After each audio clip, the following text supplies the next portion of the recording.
Bonjour, Gemara de Rosh Hashanah, la page 34a.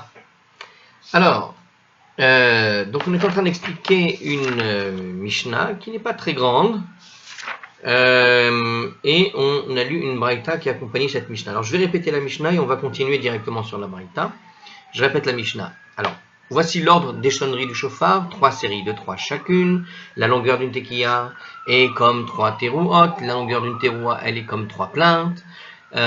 Si quelqu'un a normalement sonné la première tekiya d'une série, a prolongé le deuxième tekiya d'une durée de 2 tekiyot ordinaires, il n'en a qu'une à son crédit. Si quelqu'un a récité la prière de Moussaf sans sonner et qu'ensuite un shofar s'est trouvé disponible pour lui, il doit sonner la tekiya, teroua, tekiya 3 fois. De même que le représentant de l'assemblée est obligé de réciter la prière, ainsi chaque particulier a-t-il l'obligation. Et Rabban Gamliel nous dit, le représentant de l'assemblée acquitte le public de son obligation. Donc, on a expliqué à partir d'une deuxième braïta, qui accompagne un peu cette Mishnah, tout un tas de choses, c'est-à-dire qu'est-ce qu'était qu'une tekiya, qu'est-ce qu'une teroua, pourquoi est-ce qu'on va réciter, on est obligé de faire l'ensemble tekiya, teroua, tekiya, d'où vient la source qui permettait effectivement de faire cette chose-là pour Rosh Hashanah en particulier, pourquoi utiliser un shofar. On avait répondu à toutes ces questions dans la vidéo précédente jusque-là. Alors, on va reprendre donc notre braïta à partir de ce point, c'est-à-dire qu'on a terminé tout un tas d'explications et on arrive maintenant à la page 34a, à la suite qui se trouve, alors on peut dire vers, pas encore le milieu, on est encore dans la grande première partie. Bon, alors on va expliquer une autre source, d'accord? Ici il nous dit en introduction de la suite, à la règle qui exige que la teroua soit en fait précédée et suivie d'une tekiya. Donc, vous vous rappelez, dans la discussion précédente, on avait vu qu'il y avait une Xerashava qui permettait d'expliquer pourquoi est-ce qu'on applique cette idée-là. Et on avait utilisé aussi une Heksha, ils avaient appelé, qui permettait tout simplement de comprendre pourquoi on utilisait le shofar et pourquoi on sonnait effectivement aussi de cette façon-là, 3 fois, aussi bien à Rosh Hashanah que à Kippour. Enfin, le Kippour du Yovel. Alors, donc il utilise une autre source, donc je répète, c'est la suite directe de la dernière fois. J'ai fait une introduction, vraiment il faudra revoir si jamais vous avez pas suivi. Et on y va. Vehai Tana Maitela Bigzera Shava Mimidbar. Et cette autre Tana la prend d'une Gzera Shava liée au désert. C'est-à-dire au texte des sonneries, des trompettes que les Juifs faisaient retentir dans le désert, nous dit le commentateur. Dans le livre des Nombres, au chapitre 10, de 1 à 10, Dieu a ordonné à Moshe de fabriquer 2 trompettes en argent qu'on utilisait pour rassembler les Juifs et pour lever le camp au moment du départ vers une nouvelle étape. Alors ces trompettes ne furent utilisées qu'au cours de la vie de Moshe. On le voit ça dans le livre de Menachot, à la page 28b. Alors, donc en fait, on a une autre source. On avait vu une première source qui utilisait la Xerashava de Bachodesh Hashevi, et puis là, il y a une autre source, tout simplement. Alors donc, alors on y va, Détania, parce qu'il a été enseigné dans une braïta, Udkartem teroua. Et lorsque vous ferez retentir une teroua, Udkartem, là cette fois on utilise le mot tekiya. Tiens, je pensais qu'il n'y avait pas le mot tekiya dans la Torah. Eh bien en fait, on a vu ce mot. Parce qu'on avait utilisé, si vous vous rappelez, dans la vidéo d'avant, on expliquait les textes à partir de Ve'avarta, avec l'idée de faire traverser quelque chose dans le shofar. Faire traverser le son, ça veut dire faire une tekiya. Alors qu'ici, on utilise véritablement Udkartem teroua. Alors, le verset nous dit, lorsque vous ferez retentir une teroua, et les camps voyageons. Alors les camps voyageons.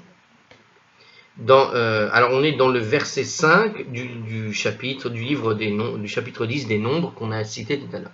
Alors, tekiya bifne atzma, Utroua, bifne atzma.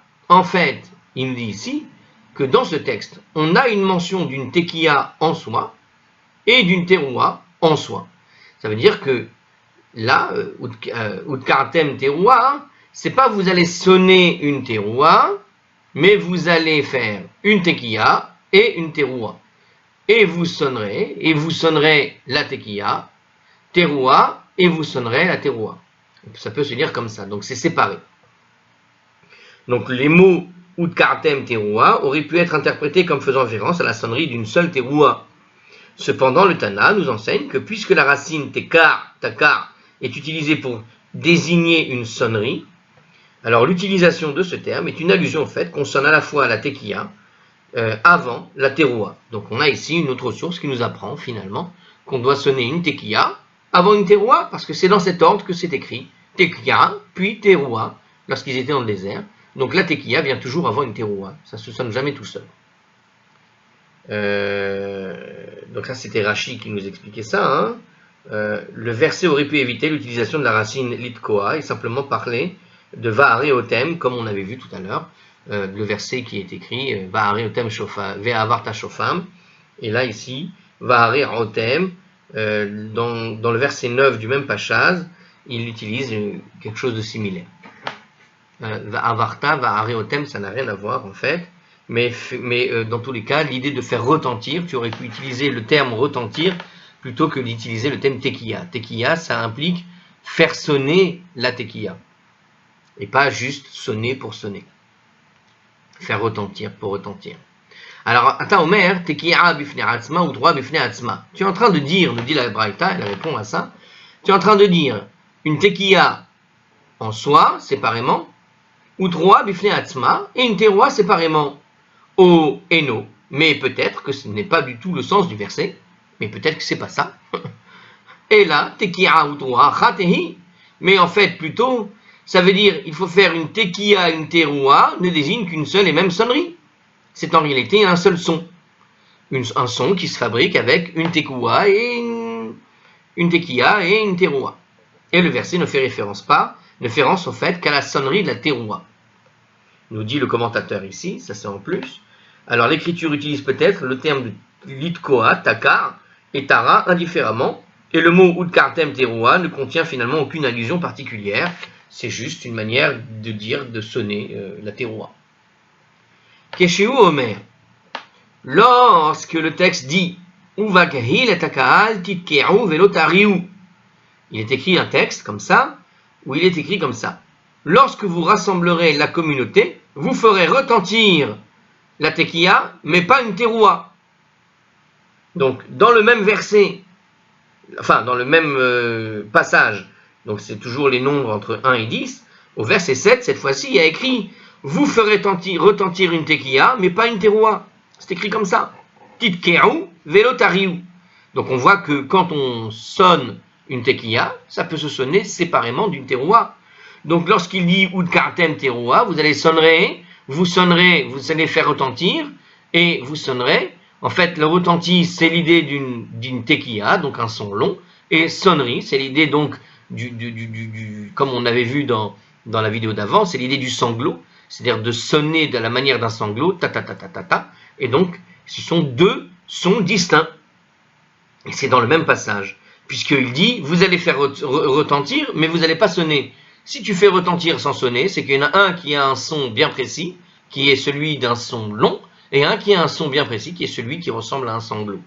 Un sanglot ou un pleur, selon les interprétations, comme on avait vu avant, que l'idée c'est que ça ressemble à un pleur. Yevavot veut dire, alors je rappelle, teroua se traduit en araméen par Yevavot, le Targum dit Yevavot, et Yevavot en hébreu signifie le pleur, et de là on déduit qu'il s'agissait soit d'un shevarim, c'est-à-dire un pleur qui ressemble à un gémissement, soit une teroua, donc un sanglot, un pleur, une yevava, qui est une forme de pleur, mais sous la forme du sanglot, et donc une teroua telle qu'on le connaît. Alors, en tout cas, notre texte, au verset 7, te dit, vous ferez retentir une tekiya, mais pas une teroua. Donc ça implique qu'auparavant, nous dit le commentaire, lorsqu'il parlait des déplacements des camps, le verset nous enseignait bien qu'il fallait bien sonner une tekiya et une teroua séparément. Puisque le dernier verset prouve que l'écriture ne décrit pas la teroua comme étant une tekiya, nous dit Rashi. Donc puisque le dernier verset, au moment où il se déplaçait dans ce passage dans le désert, demandait de faire retentir une sonnerie, le retenti est différent de la sonnerie. Le retenti, c'est bien quelque chose en soi. Et c'est un son long, c'est une tekiya, puisqu'à la fin du texte, il te dit, vous allez faire juste le retenti, mais pas la sonnerie. Donc ce sont deux choses séparées. Have Omer tekiya bifne atzma, ou troua bifne atzma. Tu dois donc forcément admettre que la phrase te dit bien qu'il s'agit d'une tekiya séparément et d'une teroua séparément. D'accord? Quand on avait dit tout à l'heure Udkartem teroua, c'était bien deux choses séparées. Uminayin shepeshuta lefanea.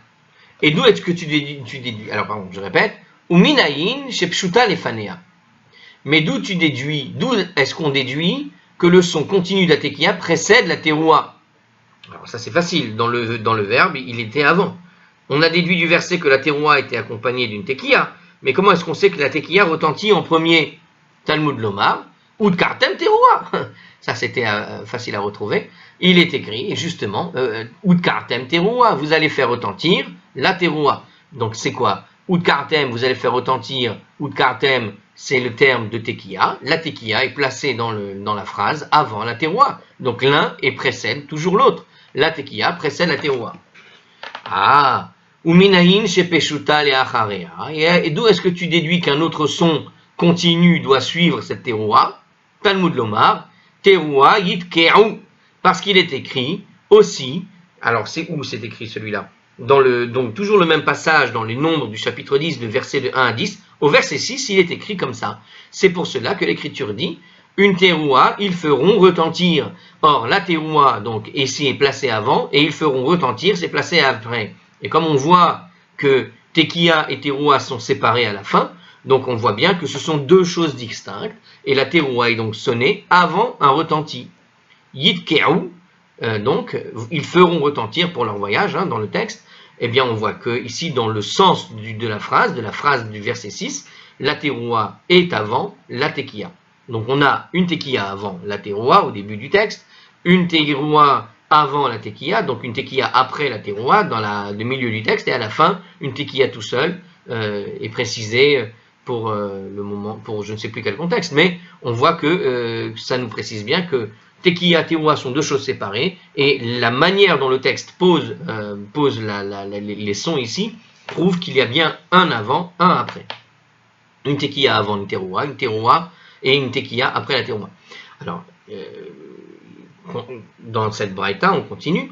Rabbi Ishmael Beno, chez le Rabbi Yochanan ben Beroka, on a déjà parlé de ce rabbi. Alors, Rabbi Ishmael, le fils de Rabbi Yochanan ben Beroka, nous dit Enot Sarir. Cette dernière interprétation n'est pas nécessaire.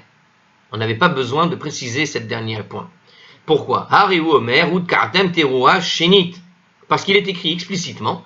Voici que l'écriture dit, donc explicite. Lorsque vous ferez retentir une teroua une deuxième fois, les camps qui séjournaient au sud voyageront. Donc il y a une première tekiya, une deuxième tekiya, puisqu'il faut faire une deuxième fois. Alors, qu'est-ce qui se fait de manière quelle est la deuxième fois ici? Alors, est-ce que c'est la teroua ou c'est Udkartem? Ou est-ce que c'est le retenti? Alors, chez En Talmud Lomar Shenit, car il n'était pas nécessaire de dire une deuxième fois en fait. Donc, toujours dans le même texte, il n'était pas en fait nécessaire de préciser une deuxième fois. Je veux dire, s'il ressonne pour sonner le départ, c'est qu'on a compris qu'il le sonne une deuxième fois quand il répète. Donc, le shenit ici, là, le terme de deuxième fois, est superflu, puisqu'il dit qu'il va sonner pour faire partir les gens, pour les faire voyager. Or, il a déjà sonné pour les faire voyager. Il a fait sonner une première fois pour faire voyager le premier groupe, et maintenant il sonne une deuxième fois. Mais s'il avait écrit il a sonné pour les faire voyager, sans préciser une deuxième fois, on aurait compris nous-mêmes en calculant, c'est pas dur, une première fois, une deuxième fois, on a vu. Il l'a écrit deux fois. Donc c'était en trop. Puisque dans le contexte de ce passage, il est évident qu'il s'agissait d'une deuxième sonnerie, le mot deuxième ici n'était pas nécessaire, nous dit la braïta. Donc ce deuxième fois n'est pas nécessaire, nous dit Rabbi Yishmael Beno Shel Rabbi Yochanan ben Beroka. Donc a priori, comme c'est pas nécessaire, alors en commentaire si vous voulez, au verset 5 là-bas, donc l'écriture nous a dit que les camps se tenant à l'est devaient partir au son de la première sonnerie. Le verset devrait donc poursuivre ainsi: lorsque vous ferez retentir une teroua, les camps qui séjournent au sud voyageront. Le mot shenit est donc une fois est superflu, et puisque c'est superflu, Umay Talmud Lomar Shenit. Alors pour quelle raison est-ce que l'écriture nous a écrit Shenit, sachant que c'est superflu? Zebanaav, ça a établi un principe qui est le suivant: chez Kol Makom Shene'emar Teroua Tehe Tekiya Sheniya La. Tous les endroits où il est dit tu dois sonner une teroua, celle-ci te dit qu'elle est accompagnée tout simplement par la tekiya en deuxième temps.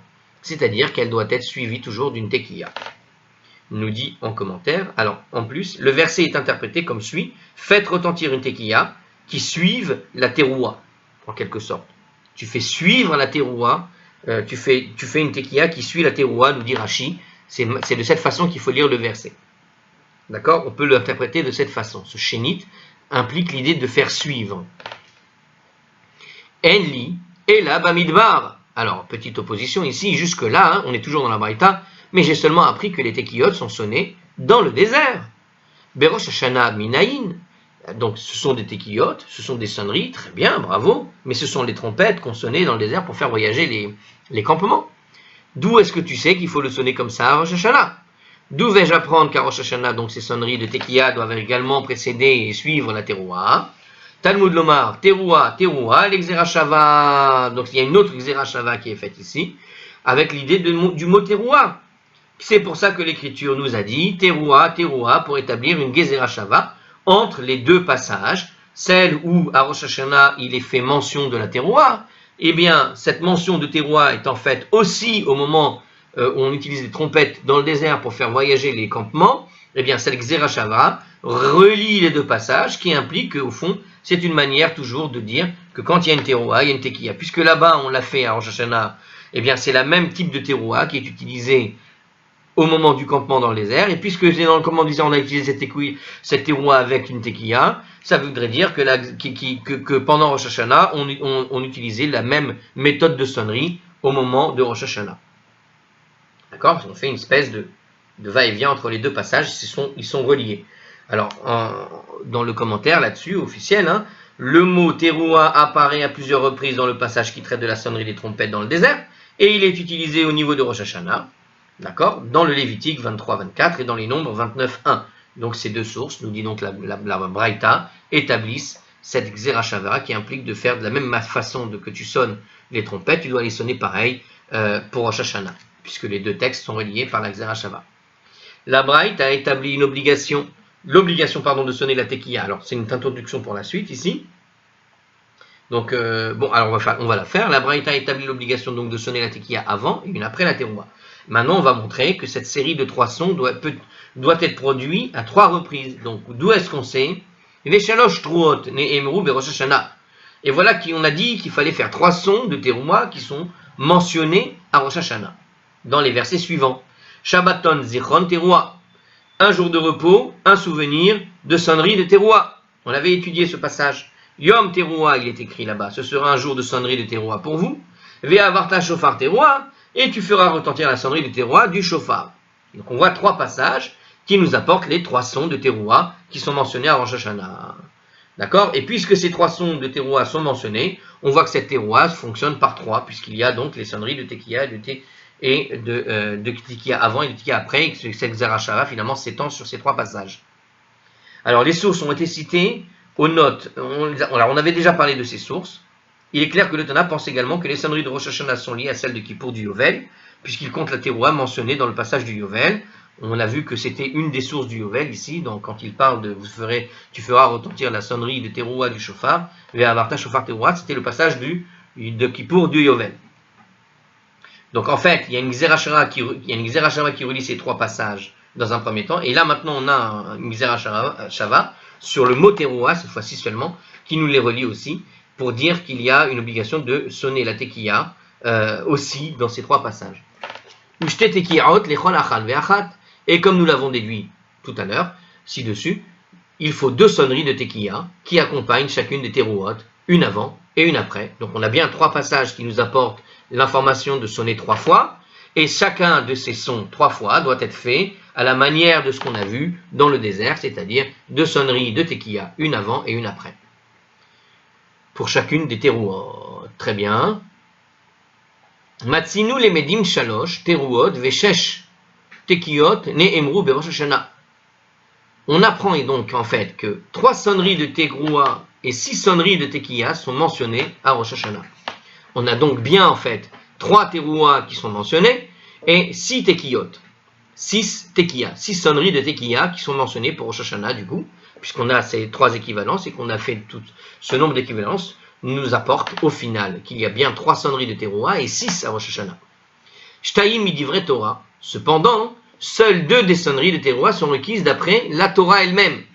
C'est-à-dire que le passage qui nous apporte la Torah. Alors pourquoi il dit ça? Ve'achad midivre Sofrim, et une seule loi par la loi des Sofrim. Alors pourquoi?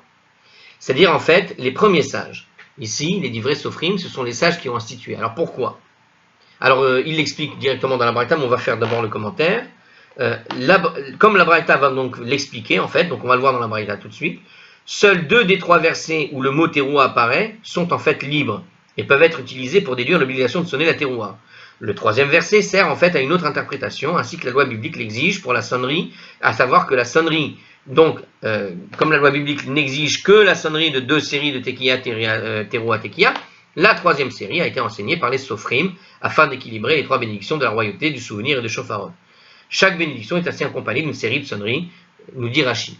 Donc en fait, comme on va le voir tout de suite, en réalité, dans notre Braïta, on voit que Shabbaton Zichron, le passage qui disait Shabbaton Zichron Terouah, donc Vea Avarta Shofar Terouah, Midivre Torah, donc les versets un jour de repos, un souvenir de sonnerie de Terouah, et tu feras retentir la sonnerie de Terouah du Shofar, font en fait allusion à l'obligation de sonner donc les sons de Terouah d'après la loi de la Torah. Donc ces 2 versets-là sont utilisés strictement pour l'obligation de sonner la sonnerie, mais en réalité, Yom Terouah Yelachem, les Talmudo Huba.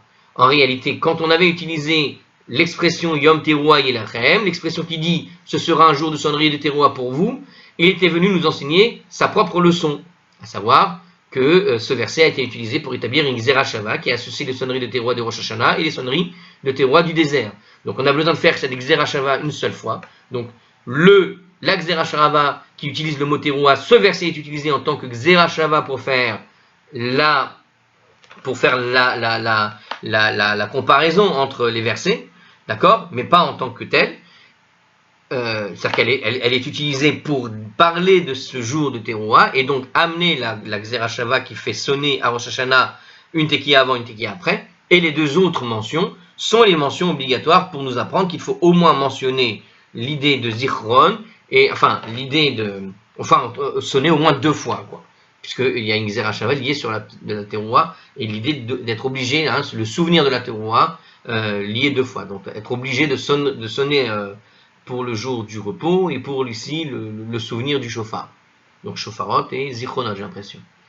Alors Rabbi Shemuel bar Nachmani, lui, dit, Rabbi Yochanan, alors Rabbi Shemuel bar Nachmani a dit au nom de Rabbi Yochanan, Achat midivre Torah ou Shtaim midivre Sofrim. En réalité, c'est une seule qui est d'après la loi biblique et les 2 autres sont enseignées après la loi des Sofrim. Comment? Ve'avarta shofar terouah. Il y a écrit là-bas le verset, tu feras retentir la sonnerie de la terouah du shofar midivre Torah. Ça fait une allusion qui est requise pour la loi biblique. Shabbaton zichron terouah, mais l'expression Shabbaton zichron terouah et ve'yom terouah yelachem, les Talmudo Huba. Et donc les 2 expressions, un jour de repos, un souvenir de sonnerie de Terouah, et ce sera un jour de sonnerie de Terouah pour vous, viennent en fait pour nous apporter leur propre leçon. Donc bon, si on a compris ce qui était avant, vous avez compris pourquoi il dit ça. Alors, vous avez compris, mais en réalité, la Gemara est étonnée de cette dernière position. Alors, qu'est-ce qu'il veut dire par là, en fait? Mal et Talmudo Huba, mais qu'est-ce qu'il vient nous apprendre, en fait? Ça veut dire quoi? Il nous apporte sa propre leçon. C'est assez étrange comme expression, il nous apporte sa propre leçon. Qu'est-ce que ça voulait dire? Alors, en réalité, on a vu tout à l'heure dans le commentaire que c'était la Xera Shava. Mais alors, il y en a un qui est utilisé pour la Xera Shava, mais Shabbaton Zichron Terouah, puisque celui-là est utilisé comme tel, c'est pourquoi? Il y en a un seul, on a besoin que d'un seul pour faire la Xera Shava, qui permet de savoir qu'il faut faire une Tekiya d'un côté, une Tekiya de l'autre, en nous servant du verset qui parlait dans le désert avec les trompettes de métal. Mais pour ce qui est de Shabbat Zichron Terouah, qu'est-ce qu'il nous apprend comme leçon? À quoi il nous sert exactement? On n'a pas compris le sens de cette déclaration, la Gemara ne comprend pas. Ici, il dit comme ça dans le commentaire, il est clair que l'un des versets est nécessaire effectivement pour faire la Xera Shava, mais alors quelle est l'utilité du 2e verset? Puisqu'on a besoin que d'un seul verset pour faire la Xera Shava et d'utiliser les 2 autres comme loi de la Torah. La Gemara répond, Mi ba'ay bayom velo balayla. Il est nécessaire pour nous enseigner que le shofar doit être sonné de jour mais pas de nuit. Il y a écrit Shabbat Zichron Terouah, donc lui il se sert de Shabbat Zichron Terouah pour faire la Xera Shava qu'il faut faire un tekiya avant, un tekiya après, en faisant la Xéra Shava avec le passage qui se trouvait dans le Midbar, sur le passage des enfants d'Israël qui se déplaçaient dans le Midbar, et c'est là-bas qu'on a appris qu'il y a une tekiya avant, une tekiya après, mais comme il cite aussi la teroua, donc tu fais la Xéra Shava, Shabbat Zichron teroua, avec le passage du désert, où là-bas il est mentionné aussi la teroua. Et donc de là tu apprends que pour chaque sonnerie, il faut effectivement accompagner une tekiya avant, une tekiya après. Mais le deuxième passage, quand il y a écrit Yom Teroua, nous dit la Gemara, c'est pour nous apprendre que c'est 2 jours que se fait la sonnerie. Et de là, tu apprends qu'il faut effectivement faire une autre Xéracha en quelque sorte, pour nous dire que c'est en tout cas tu comprends que les sonneries se font en journée et pas la nuit. Alors, ici il précise, ceci est la raison donc du verset, Yom Teroua Yelachem, ce sera donc un jour de sonnerie de Teroua pour vous. Le verset Shabbat Zichron Teroua, un jour de repos, un souvenir de sonnerie de Teroua vient nous établir la Xéra Shava, voilà ce qu'on avait compris évidemment. La Gemara répond Mibae Bayom Velo Balayla, c'est ce qu'on vient de dire. La suite, à présent, je me suis encore trompé de dire, à présent, la Gemara va analyser l'opinion maintenant du Tana Kama. On va faire une courte pause enregistrement, et voilà, c'est enregistré ensuite. Alors, à présent, donc, opinion du Tana Kama, Ve'idar, et l'autre Tana, Bayom, Velo Balayla, Manale, Menale. D'où déduit-il que l'on sonne du chauffard le jour, mais pas de nuit? Donc, l'autre Tana, c'est celui qui avait fait. Alors, c'est à propos de quoi qui dit ça? Nafkale mi Beyom Kippurim. Alors, il ne donne pas ici l'explication, on va quand même le voir ici. Il y a un verset dans le Lévitique, au chapitre 25, verset 9, qui dit. Donc c'est celui qu'on a déjà cité plusieurs fois, je le répète.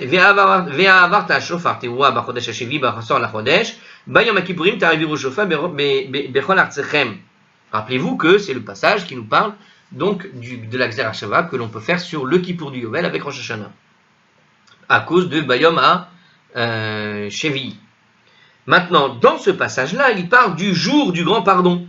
Il y a écrit dans la traduction, tu feras retentir la sonnerie de la teroua du chauffard au cours du 7e mois, le 10e jour du mois, le jour du grand pardon. Vous ferez retentir le son du chauffard à travers tout votre pays. Donc, cet autre Tana, celui qu'on avait dans la Mishnah, comment il sait que c'est le jour que ça se fait, puisque lui avait fait la Xéra Shava sur ce verset avec Bachodesh Hashevi, comment il déduisait qu'il s'agissait du jour, et il s'était servi des 3 versets pour expliquer qu'il fallait sonner 3 fois. Alors lui, il te dit que dans ce passage, la mention du jour pour le Kippour du Yovel indique que le chauffard se sonne le jour et pas la nuit. Et donc il déduit de là que c'est la même règle sur tout le mois donc de Tishri, puisque la Xéra Shava pour lui se faisait Bachodesh Hashevi, et donc c'est aussi le jour que se sonnait le chauffard, de la même manière que c'est dans un chauffard que doit être sonné effectivement les sonneries en soi. Alors la Gemara n'est pas d'accord. I Beyom Kippurim Yalif, mais s'il l'apprend du verset le jour du grand pardon, Nigmor Nami Mine Lipshute Lefania ou Pshute Lacharea, qu'il déduise aussi là-bas en fait, comme le Tana de la Braïta précédente l'avait fait, qu'un son continu de Tekiya précède la teroua et qu'un son continu le suive la teroua. Pourquoi avait-il tiré ces enseignements du passage des sonneries des trompettes dans le désert? Ah, c'est pas le même. Ah, excusez-moi. Donc justement, là il s'avère que celui qui était en train qu'on était en train d'expliquer, c'était celui qui a fait la Xéra Shava avec celui du désert. Donc lui, il le déduit d'ici, éventuellement, que c'était le jour du grand pardon, est une référence en réalité à l'idée de sonner le chauffard le jour. Mais en réalité, voilà, il pose la question, on pouvait très bien faire cette même Xéra Shava, comme je viens de le montrer, avec Bachodesh Hashevi. Si tu utilisais Bachodesh Hashevi comme Xéra Shava pour associer Kippour et Rosh Hashanah, et tout le mois de Elul, eh bien, le mois de Tishri, pardon, et tout ce qui concerne les sonneries du mois de Tishri, tu pouvais aussi, finalement, utiliser aussi bien le jour, comprendre que ça se sonnait 2 jours, et comprendre que, avec Bachodesh Hashevi, tu sonnais aussi la tekiya avant et la tekiya après. Du coup, à quoi ça sert d'aller nous servir des trompettes qui sont sonnées dans le désert pour faire la Xéra Shava? Alors le Gemara répond, Vea avarta ta'aviru lo mashma leu, pour lui, tout simplement, les expressions ta'aviru, tu feras retentir, c'est-à-dire faire passer un souffle dans le chauffard. Vous allez faire retentir, sur lesquels on avait fait justement l'interprétation qui permet de comprendre qu'on sonne avant et on sonne après. n'ont pas de connotation de sonnerie de Tekiya pour le Tana. Hein. Rappelez-vous que quand on faisait la Gzera Shava, Ve'avarta Shofar, et Ta'aviru Shofar, c'est ce qui permettait d'expliquer que on sonnait avant et on sonnait après, parce que l'expression Ta'aviru était une expression qui utilise l'idée de faire passer l'idée d'un souffle, d'accord, faire retentir, mais c'est l'idée de faire passer, traverser dans le shofar. Et qu'est-ce quand on fait traverser dans le shofar? Pour lui, pour le premier commentateur qui nous avait fait la Gzera Shava avec Bachodesh HaShevi'i, pour lui, c'était une allusion à la Tekiya avant, et Ta'aviru après, c'était une allusion à une Tekiya après. Donc Ta'aviru Ve'avarta, c'était une allusion au Tekiyot, parce que faire passer un souffle dans un shofar, c'est l'idée de sonner un son continu. Mais pour celui-là qui nous a fait la Gzera Shava avec le désert, pour lui, ça n'a aucune valeur, cette interprétation, parce que pour lui, ça veut simplement dire sonner, et pas faire sonner, faire sonner un son particulier. Or, le mot Tekiya est beaucoup plus précis, justement avec le désert, et donc pour lui, la Tekiya Teroua, c'est quand même beaucoup plus, ou Kartem Teroua, c'est beaucoup plus évident de faire une Gzera Shava sur le mot Teroua que sur Bachodesh HaShevi'i pour impliquer l'idée de sonner une Tekiya quand on sonne une Teroua. Pour lui, ça n'est pas évident de faire une Gzera Shava, d'expliquer par le terme Ta'aviru qu'il s'agissait d'une Tekiya. Alors, ce Tana, si vous voulez, on peut alors je viens de vous le réexpliquer, mais on peut le dire ici dans le commentaire, mais il est très court ce commentaire, il ne l'explique pas entièrement, il ne le refait pas. Ce Tana a expliqué que les termes de Ve'avarta et Ta'aviru dans Lévitique 25, chapitre 25, verset 9, font allusion à des sonneries continues. Eh bien, c'est-à-dire des Tekiyot, précédents et suivant la Teroua, comme on l'avait vu donc à notre page 33b. D'accord? Mais ici, pour la Gemara explique que celui qui fait justement donc la Gzera Shava avec l'épisode du désert, pour lui, ça n'a aucune connotation. Donc, ça n'a pas de connotation de sonnerie de Tekiya pour le Tana. Et là, Maïdera Shebeu. Alors, plutôt, comment interprète-t-il ces interprétations? Du coup, pour lui, c'est quoi Ve'avarta Kiderat Matna? Il interprète Ve'avarta conformément à l'enseignement de Rav Matna, de Amar Rav Matna, parce que Rav Matna a expliqué Ve'avarta derech Avarato. Ve'avarta, il enseigne que le shofar doit être sonné de la même manière qu'il est porté. C'est-à-dire que quand tu portes un shofar, tu le sonnes. Et comment tu le portes? Avec l'embout d'un côté et pas de l'autre côté, certainement. Ça doit être cette idée. Alors, comment il explique? Alors, si on regarde la page 27b, je savais bien qu'on avait discuté de ce sujet à un moment donné. La Gemara explique que si quelqu'un a inversé la forme d'un shofar en resserrant l'extrémité large et en élargissant l'extrémité étroite par l'action de la chaleur, il ne peut pas s'acquitter de son obligation d'utiliser ce shofar à l'envers. Rappelez-vous que le shofar, plongé dans de l'eau, quand tu l'as coupé de sa corne, ça a une texture qui ressemble un peu à une forme de pâte à modeler, et que tu peux éventuellement modeler le shofar et lui changer sa forme en faisant en sorte que tu rétrécis l'endroit où c'était élargi, et tu élargis l'endroit où c'était rétréci. De cette manière, tu crées un shofar complètement inversé, comme une sorte de shofar, comment dirais-je, c'est une sorte de, comme une pâte à modeler, c'est comme si tu avais retourné un morceau de plastique à l'envers, un tuyau, tu l'as mis à l'envers. Bon, il te dit ici, tu ne peux pas le faire. Et Ve'avarta, ça veut dire il faut le faire dans le sens. Lui, il expliquait comme ça. Le mot Ve'avarta peut être traduit par tu ne transporteras pas, sous-entendant que le son doit traverser le shofar de la manière dont le bélier le porte sur la tête et non pas dans un sens inverse. Ce Ve'avarta, il doit rester dans le sens naturel du shofar et pas dans un autre sens. Moi, j'avais compris de le sonner par l'embout grand vers le petit, ce qui ne peut pas d'un point de vue physique, mais ça peut se faire quand tu sais comment se construit un shofar, à savoir que à un moment donné, comme une pâte à modeler, tu peux le retourner entièrement et inverser vraiment les embouts. Bon, alors Ta'aviru, Keda Amar Rachamanan Ideberi Bayad. Quant à Ta'aviru, on pourrait l'interpréter pour enseigner que le miséricordieux nous dit de transporter le shofar à la main à travers le pays. Eh bien, c'est l'idée de l'Aravor, traverser. Donc, l'idée de traverser, quand il est écrit qu'il faut traverser le shofar, c'est sous-entendu, tu dois le transporter avec toi. Et les mots Ta'aviru shofar bechol artechem peuvent être compris comme ça. Vous allez transporter le shofar à travers tout le pays, c'est-à-dire vous allez sonner un peu partout le shofar.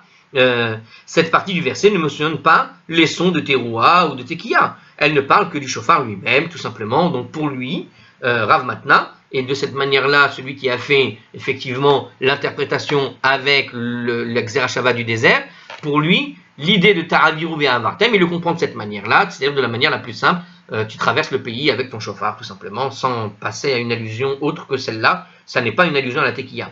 On pourrait donc dire que ce verset fait allusion au transport du chauffard plutôt qu'à l'émission d'un son du chauffard. Ainsi, sans l'allusion à la dernière tekiya apparaissant dans le passage des sonneries du désert, nous n'aurions pas pu interpréter ta'aviru chauffard comme faisant allusion à la dernière tekiya. C'est ce que Rashi, tel qu'il explique, le Maharsha, etc. Donc le début du verset va avoir ta chauffard teroua, fait clairement référence en fait aux sonneries du chauffard, puisqu'il mentionne le mot de teroua. Mais à la fin, ce n'est pas mentionné le mot teroua. Donc ça peut tout simplement dire transporte ton chauffard, va avec un peu à droite à gauche. C'est pourquoi la Gemara nous dit que ces mots sont nécessaires à l'enseignement de Rav Matna, et c'est pour ça que la Braïta nous a apporté l'enseignement qui faisait la Xerashava par le désert, qui est plus judicieuse en fait, d'un certain point de vue. Alors, l'Agmara présente maintenant la réponse de l'autre Tana, parce que l'autre Tana, du coup, comment il aurait traduit alors, comment? Alors, la question, vous la sentez venir sans la lire, hein, je vais essayer de vous la faire. Mais en gros, l'autre Tana, celui qui parle du désert, comment lui, il comprend vers un Varta Shofar, puisque pour lui, il n'applique pas l'idée de Teroua, de Tekiya avant et de Tekiya après.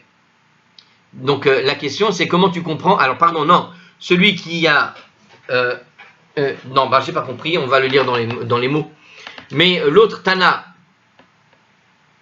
qui pense que Vea Varta désigne effectivement le son continu de Tekiya. Ah, c'est ça. Donc lui maintenant, comment il pense, qu'est-ce qu'il pense de l'enseignement de Rav Matna? Des Rav Matna, mi-déché, mi-bédibouré.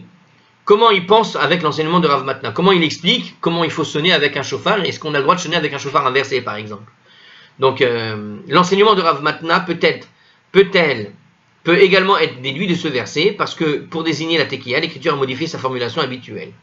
Alors, on va expliquer 2 minutes, parce qu'on a besoin. Udkartem est le terme qui est utilisé pour désigner la sonnerie d'une tekiya, comme dans le passage qui est relatif aux trompettes du désert, donc dans le chapitre des nombres. Là-bas, donc, quand on utilise le passage du désert, comment il explique, lui? Du coup, puisque le passage de la Torah, qui traite de Yom Kippour, du Yovel, utilise le terme inhabituel Vea Varta pour faire référence à un son continu, nous en déduisions, en plus, qu'il faut sonner du chauffard, dans le sens où le bélier le porte sur sa tête. Ah, parce que le mot Tekiya est un passage désignant l'idée du bélier. Si je me rappelle bien. On va le redire. Udkartem est le terme habituellement utilisé pour désigner les sonneries d'une tekiya, comme dans le passage relatif aux trompettes du désert. Puisque le passage de la Torah traitant de Kippour et du Yovel utilise le terme inhabituel de Vea Varta pour faire référence au son continu, nous en déduisons, en plus, qu'il faut sonner le chauffard dans le sens que le bélier porte sur sa tête. C'est ça, on avait vu déjà en fait ce passage-là, ça me dit quelque chose. Donc l'idée de tekiya veut simplement dire de sonner dans le sens normal d'un chauffard. Parce que Udkartem est un son qui n'est utilisé que très rarement. Vous vous rappelez de ce passage, on l'avait étudié plus tôt. Alors, Ta'aviru Beyad Lo Matzit Amart. Quant à l'interprétation de Ta'aviru, pour enseigner que l'on doit transporter le chauffard à la main à travers le pays, tu ne peux pas dire ça, nous dit ici la Gemara. Avara mi Moshe. Avara. Pardon, il y a une Xerashava. Digmar, Avara, Mimoshe, parce qu'on le déduit que Vea Avarta fait référence à la sonnerie du chauffard grâce à la Xerashava des racines Avara, à propos d'une déclaration de Moshe. Donc Moshe a fait une déclaration qui utilise les deux termes Avara, et il y a dans ces deux termes l'idée d'une Xerashava, et donc on peut déduire, parce que l'on déduit que Vea Avarta fait référence à cette sonnerie de chauffard par la Xerashava de Avara. Je suis un peu perdu, mais je comprends quand même. Alors la Gemara va démontrer que Avar, qui est la racine du verbe Vea Avarta, apparaît dans un autre passage où il fait clairement référence à l'émission d'un son. La racine commune constitue donc une Xerashava en fait. Alors, Keti Vacha, puisqu'il est écrit là-bas, Vea Avarta Shofar Teroua, donc on va voir où sont justement les deux racines. Il est écrit donc dans notre passage, hein, c'est toujours le même. Alors ici, oui c'est ça, c'est toujours le même, les nombres. Non, c'était le Lévitique, pardon, le chapitre 25, verset 9. Vea Avarta, le son de Teroua du chauffard. Vaitzav Elohim, il est écrit ailleurs. Urti Vatam, il est écrit là-bas. Vaitzav Moshe Veyaveru Kol Bamachane. Et Moshe a ordonné, et il a fait passer une voix, un bruit, dans le camp. Donc Moshe a ordonné Vaya'aviru, et ils ont fait entendre une proclamation à travers le camp. C'est traduit comme ça, Kol, ça peut être aussi l'idée d'un son. Donc, Vaya Aviru, on voit que on fait passer le son. Donc, il y a une dimension à la fois de faire passer, mais en une dimension de proclamer le son. Donc, il nous dit justement, alors c'est dans l'Exode chapitre 36, hein, ce dernier passage. Alors, Malahalan Bekol, de même que là-bas, c'est un son, et le son Kol, qui a été avaré, si je puis dire, hein, en quelque sorte, qui a été transvasé, transpassé, hein, comme ça, il est passé, il a fait passer un son, donc cette notion de faire passer, avara, cette racine, eh bien, afkan bekol. Alors ici aussi, ve'avarta shofar teroa, nous indique l'idée d'un son qui doit être accompli. D'accord? On en déduit que vayaraviru fait référence en fait à la sonnerie d'une tekiya, plutôt qu'on transporte du shofar à la main. Ok? Bon, on a les positions de chacun et chacun explique son point de vue. Bah, c'est pas mal. Alors en conclusion ici, et par conséquent, enfin en conclusion pas tout à fait, et par conséquent ce verset même enseigne qu'il faut donc sonner les sons de Tekiya. Il semble que l'autre Tana n'ait pas tenu la tradition de son maître qui explique la Xera Shava de Havara Havara. Il doit donc se servir du passage du désert pour déjouer l'obligation de sonner le Tekiyot. Toutefois, une fois que nous savons qu'il faut sonner une Tekiya après la Teroua, nous apprenons que l'expression Ta'aviru Shofar peut faire également effectivement référence à l'émission d'un son du shofar plutôt qu'au transport du shofar lui-même. Bon, on voit que qu'il y a deux rabbins qui ont trouvé finalement le même résultat, hein, à travers deux chemins bien différents. Et ces deux chemins peuvent être pris des deux façons qui permettent d'obtenir les mêmes halachot. Alors, l'Agmara éclaircit un dernier point. Alors, un dernier point. Alors, on y va. Et selon le Tana, donc ce Tana qui a déduit, vous vous rappelez, les sonneries de Tekiya, alors, Velehai Tana, Demaitela, Mimidbar. Et celui qui a fait les déductions à propos de Rosh Hashanah à partir du désert, on pourrait poser la question, il est possible de dire que de même que là-bas, le désert, les sonneries de Tekiya furent produites par des trompettes, Afkan Chatzot Serot, alors ici aussi on aurait dû utiliser des trompettes pour Rosh Hashanah. Comme on l'avait déjà remarqué, le shofar n'est jamais mentionné dans la Torah en rapport avec Rosh Hashanah. Dans le passage relatif à Yom Kippour du Yovel, la Torah mentionne explicitement l'idée du shofar. Cependant, d'après ce Tana, le passage ne constitue pas la source de l'obligation de sonner la tekiya. Aussi, bien que nous sachions qu'il est impératif d'utiliser le shofar pour sonner la teroua, mais peut-être que les tekiyot auraient dû être sonnées avec une trompette, comme elles ont été dans le désert. Donc on voit que le shofar n'est utilisé nulle part en fonction de Rosh Hashanah. On a toujours besoin de cette Xera Shava à propos du Yovel pour pouvoir faire l'idée d'utiliser le shofar avec la corne de bélier. Hein. Alors comment lui il réfléchit pour dire que ce ne sont pas des trompettes, puisqu'il fait la Xera Shava des trompettes pour expliquer qu'il y a une tekiya avant, une tekiya après, qu'il fait cette Xera Shava pour Rosh Hashanah là-dessus. Alors comment t'expliques qu'il n'utilise pas des trompettes? Alors Talmud Lomar, Tikorou Bachodesh Shofar Bakese Leyom Chagenu.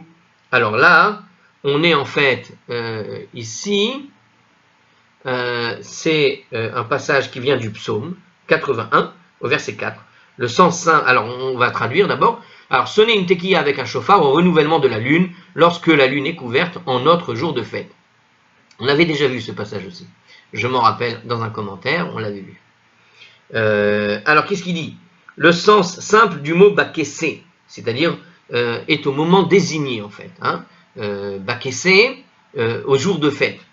D'accord? Donc, qu'est-ce que ça veut dire? On peut toutefois le traduire aussi par lorsqu'elle est couverte. Bakessé, ça veut dire lorsqu'elle est couverte, c'est-à-dire lorsque la lune est chasser. Non, pas chasser, lorsque la lune est dans son molad, c'est-à-dire au moment où on ne la voit plus. Et quand est-ce qu'on ne la voit plus? Quel est le Rosh Hashanah ou le seul Rosh Hashanah où on ne la voit plus? C'est en réalité à Rosh Hashanah. Ah bah c'est ce qu'il dit juste après. Ezo chag she'achodesh mitkase bo. Alors j'ai pas inventé évidemment, je dis comme je vous l'ai dit, on l'a déjà vu ce moment. Dans une autre passage. Voilà, c'était à la page 8b. Je me rappelle bien. Bon, ça fait longtemps, mais je sais qu'on l'avait vu. Quel est le jour de fête où la lune est couverte complètement? Heve Omer, Ze Rosh Hashanah. Tu dois dire que c'est Rosh Hashanah. Car Rosh Hashanah était la seule fête qui tombait au début d'un mois lunaire lorsque la lune est encore cachée, justement. Veka Amar Hamana, chauffard. Et le miséricordieux nous a dit là-bas qu'on doit sonner une tekiya avec un chauffard lors de cette fête. Puisque, alors, on ne peut pas considérer ce verset en fait. Alors, regardez ce qu'il dit. Alors, là, c'est pour expliquer comment lui, il explique, celui qui parlait des trompettes du désert, et pourquoi est-ce que, du coup, pour lui, on ne sonne pas les trompettes aussi à Rosh Hashanah. Mais, regardez ce qu'il dit ici.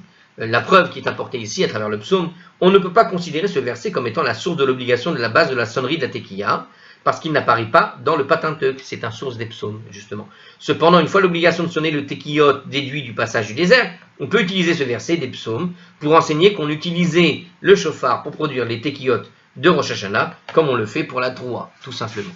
C'est-à-dire que dans ce passage des psaumes, on voit une preuve qu'on utilise complètement le chauffard pour faire une teroua, et dans le passage du désert, on voit qu'il n'y a pas de teroua qui ne s'accompagne pas d'une tekiya avant et d'une tekiya après. Et de là, on déduit la chose dans le point de vue de celui qui avait donc déduit les sonneries de tekiya à partir du passage du désert. Puisque pour lui, il ne recevait pas l'autre information comme étant recevable sur la notion même de chauffard. Bon, et bien, sur ce, je vais vous laisser là et on fera la suite une prochaine fois.